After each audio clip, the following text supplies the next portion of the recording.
Well, Russia has confirmed multiple air bases have come under drone attack in the Murmansk and Irkutsk regions. According to local witnesses, explosions were heard near the base in Murmansk and fires began in several places. That base is reportedly home to a number of long-range Russian bomber planes. It's located about 4,300 kilometres from the Ukrainian border. Well, let's go straight to Dorsa Jabbari. She joins us now from the Russian capital. Dorsa, what are you hearing about this attack? This is obviously very, very far north. Yes, well, according to Russian officials, at least two large air bases in Russia have come under Ukrainian drone attacks. Now, what we do know and can confirm, according to officials, is that the Belaya air base in Irkutsk region, that is about 4,300 kilometers from the Ukrainian border, came under drone attacks, as well as the Olyana air base that is in the Murmansk region, that is about 1,800 kilometers from the Ukrainian border. Now, what we understand, according to witnesses on the ground and officials, these drones were launched from nearby sites near the air bases. That means this was an elaborate operation, most likely by the Ukrainians, that involved a number of people inside Russia. According to officials in the Murmansk region, they are calling for calm within the local communities, and they're urging people not to post any videos on social media that could further cause panic among the local population.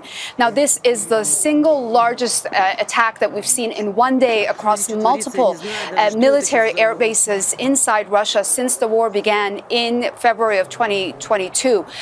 What we do know is that these air bases are home to Russia's strategic air bombers that have been involved in launching attacks across Ukraine over the past 3 years. It is a very significant and dangerous development that we're seeing unfold within the past few hours here in Russia. We are waiting to hear any official comments from the Kremlin.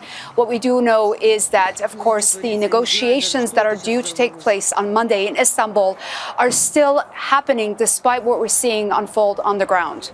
Dorsa Jabbari there with the very latest for us from Moscow. Thank you, Dorsa. Well, let's get the view from the Ukrainian capital, Kyiv, and speak to John Hendren. John, I believe there is some speculation that this is some sort of special operation by Kyiv?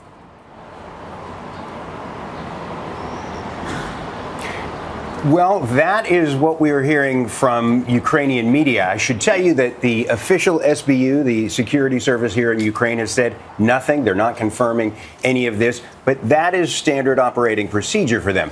What we're hearing elsewhere, though, is that 40 planes were struck, possibly 41, at 4 bases, thousands of kilometers into Russia. We know that Ukraine in March said it had a new drone that was capable of traveling long distance. But in this case, that does not appear to be necessarily what happened. These drones, according to those local media reports based on sources, were launched from trucks.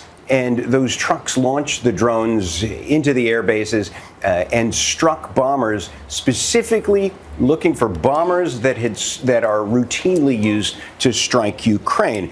According to those reports, this operation, called Operation Website, has been prepared for over a year and a half, and it was personally overseen by Vladimir Zelenskyy, the president of Ukraine. That's according to the Ukrainian media reports. An audacious strike, one that Ukraine has been apparently waiting a long time and patiently to deliver, and it's come after Russian airstrikes into Ukraine have dramatically accelerated over the past couple of weeks, hundreds of them on a given weekend night, 2 weeks in a row. And this is a massive attack, but still not entirely confirmed by Ukrainian sources, by Ukrainian official forces, rather. Well, we'll be staying across that for you. In the meantime, though, we heard Dorsa there talk about the talks that are taking place in Istanbul. I believe the Ukrainians have confirmed a delegation will be headed to Istanbul.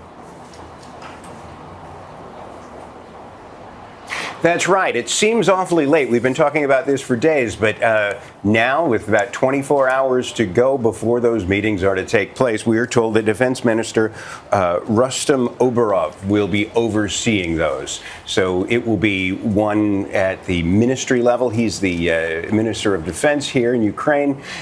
He'll be overseeing it. We don't know a lot more about that, but it's looking to be a similar makeup to what we saw a couple of weeks ago when there was another meeting in Istanbul between the two countries. Ukraine says two things that it expects to get out of this concretely are another prisoner exchange. We had an exchange of 1,000 on each side recently, and then it wants children who, in the description of Ukrainians, have been kidnapped. In the description of Russians, they say they were saved from these areas that Russia has taken over in Ukraine. In any case, they've been taken over to Russia, and Ukraine wants them back. That's about as ambitious as their expectations are out of this meeting.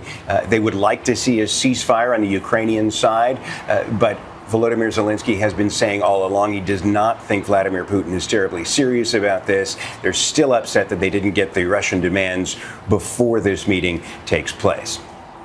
John Hendren there with the very latest for us from the Ukrainian capital. Thank you very much, John.